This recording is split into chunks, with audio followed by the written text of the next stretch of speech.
अरे माँ, त्रिशा कहाँ है? बेटा, अगर घर में नहीं है तो तू खुद भी समझदार है कि वो कहाँ हो सकती है। हे भगवान, मतलब कि वो फिर अपनी माँ के यहाँ है? उसे और काम ही क्या है, जब देखो बस अपने मायके को भागती रहती है। ये बगल में मायका है ना, इसीलिए बुरा है। अरे माँ जी, मैं फोकट में थोड़ी ना मायके गई थी। मैंने आपको बताया तो था कि आज मेरी छोटी बहन को देखने लड़के वाले आ रहे हैं। मैं तो बस माँ के साथ उन्हीं का नाश्ता पानी करवाने को गई थी। अब आ गई और देखो मैं कितना कुछ लाई हूँ। आरती ने जैसे ही पलट कर देखा तो त्रिशा के हाथों में खूब सारे एक के ऊपर एक रखे हुए प्लेट्स थे। अरे अरे अरे, क्या क्या क्या लेकर आ रही हो? बचा हुआ माल पानी है। अब वो लोग तो मेरी बहन को देखने आए थे, सभी ने थोड़ा थोड़ा सा नाश्ता किया और बचा हुआ सामान माँ ने मुझे दे दिया। वैसे माँ जी, आपको ऐसे नहीं बोलना चाहिए था। अगर मेरा मायका बगल में भी है तब भी मैं कुछ ज्यादा वहां नहीं जाती हूँ, और बेवजह तो कभी नहीं। हाँ हाँ, चल अब बस ये सब छोड़। वैसे मैं तुझे बताने वाली थी कि कल विहान को भी देखने लड़की वाले आ रहे हैं। लड़की को तो हमने देखा ही हुआ है, बस एक बार वो हमारे घर बार को देख जाए तो दिन तारीख भी पक्की हो जाएगी, और मैं तो जल्द से जल्द बस विहान की शादी भी करवा दूंगी।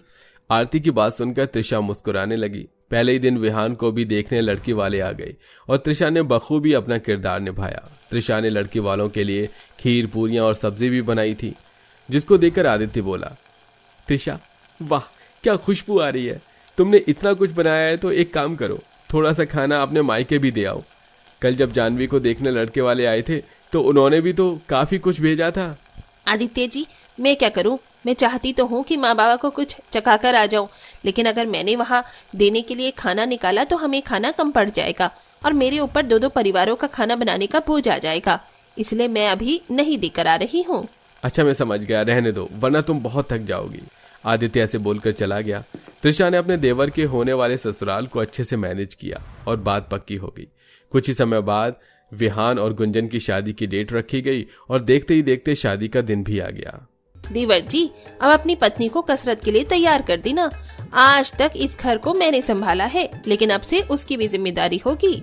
जरूर भाभी, मुझे यकीन है कि गुंजन सभी के साथ मिलजुल कर ही रहा करेगी और वो सब कुछ आपकी ही तरह अच्छे से संभालेगी। दोनों देवर और भाभी इसी तरह से बातें करने लगे। देखते ही देखते विवाह संपन्न भी हो गया और गुंजन अपने ससुराल आ गई। ससुराल में 2-3 दिन तक तो मेहमान रहे, जिस बीच गुंजन ने कुछ नहीं किया। लेकिन सभी के चले जाने के बाद आरती गुंजन से बोली, गुंजन बहू, देख सभी मेहमान जा चुके हैं तो आज मैंने सोचा है कि तेरी पहली रसोई की रस्म करवा दूं।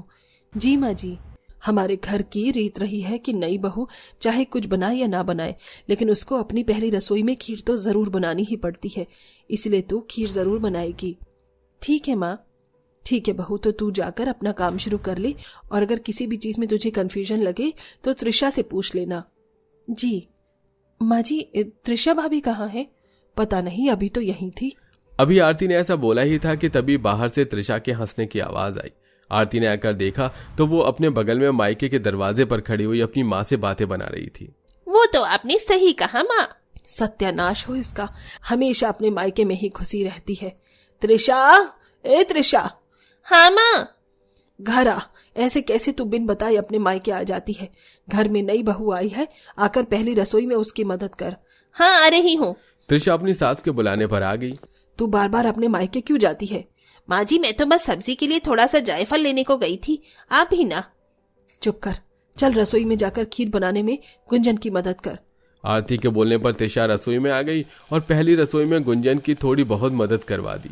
शुक्रिया भाभी, मेरी मदद करवाने के लिए। इट्स ओके, अब तुम जाओ, फ्रेश हो जाओ। नई बहुएं पसीने में नहाती हुई अच्छी नहीं लगती है। जी। गुंजन अपना बनाया हुआ खाना छोड़कर फ्रेश होने को आ गई कि तभी त्रिशा के मन में कुछ आया। एक काम करती हूँ, गुंजन की पहली रसोई है और मेरे माता पिता भी इतने पास हैं, तो मैं आज दोपहर के खाने पर उन्हें यहीं बुला लेती हूँ। त्रिशा ने बिना किसी से पूछे अपने पूरे परिवार को अपने घर बुला लिया। बगल में ही मायका होने की वजह से सभी तभी वहां पर आ गए और आरती और गुंजन उन्हें देखकर चौंक गईं। अरे नहीं, माँ जी ने किसी को मेरी पहली रसोई का न्योता दिया था? समझ नहीं आ रहा, जो कुछ मैंने बनाया है इतने लोगों में तो वो कभी पूरा ही नहीं होगा। अब मुझे जल्दी से और खाना बनाना होगा। त्रिशा ने किसी के बारे में ऐसा करने से पहले नहीं सोचा था। उसने अपने परिवार के आगे खुद ही खाना लगा दिया और बेचारी गुंजन ने जल्दी जल्दी से सभी के लिए और पूरियां और सब्जी बनाई।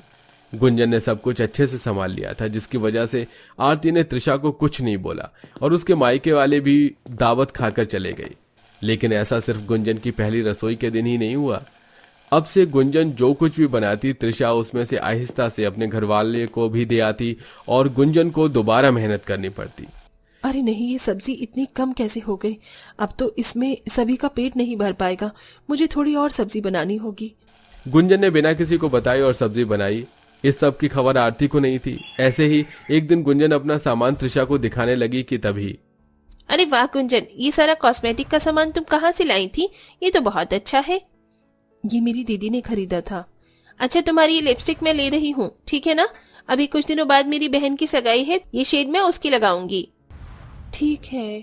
त्रिशा ऐसे बोलकर गुंजन की लिपस्टिक और भी कई सारी चीजें लेकर चली गई। बेचारी गुंजन उसे कुछ नहीं बोल पाती थी। ऐसे ही सिलसिला जारी था। घर के सभी काम अकेले गुंजन ही किया करती थी और त्रिशा उसके किए हुए खाने में भी अपने मायके का हिस्सा डलवा देती थी। आरती बहुत दिनों से ये सब देख रही थी, लेकिन वो त्रिशा को हमेशा बख्श देती थी। एक दिन गुंजन विहान के साथ शॉपिंग करके लौटी। वो अपने लिए बहुत ही सुंदर साड़ी लेकर आई थी। त्रिशा गुंजन की साड़ी देखकर बोली, अरे वाह, कितनी सुंदर साड़ी है। गुंजन, एक काम करो, तुम ना अपने लिए दूसरी ले आना। मेरी बहन को भी ऐसी ही साड़ी चाहिए थी, तो तुम ये वाली उसके लिए मुझे दे दो। भाभी पर त्रिशा ने जबरदस्ती उससे साड़ी को छीन लिया, लेकिन अब उसका ये बर्ताव आरती से बर्दाश्त नहीं हुआ और वो गुस्से में त्रिशा से बोली, त्रिशा बहू, अगर आज तू अपने मायके गई तो याद रखना, इस घर के दरवाजे तेरे लिए बंद हो जाएंगे। आरती की बात सुनकर त्रिशा के कदम एकदम रुक गए। मतलब माँ जी? बहू, ये कहाँ की तमीज है? तू गुंजन से उसके पति की दिलवाई हुई साड़ी को ले रही है। थोड़ी तो शर्म कर।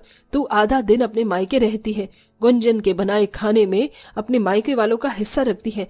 इतना ही नहीं, उसका सामान भी तू अपने मायके वालों को ही दे आती है। अगर गुंजन कुछ नहीं बोलती तो क्या तू इस तरह से जबरदस्ती करेगी? बोल। माँ जी, लेकिन बस, अब मैं कुछ भी नहीं सुनने वाली हूँ। अगर आज तू कहीं भी गई या तूने मुझसे बगैर पूछे अपने मायके वालों का हिस्सा मेरे राशन में रखा तो मुझसे बुरा कोई नहीं होगा।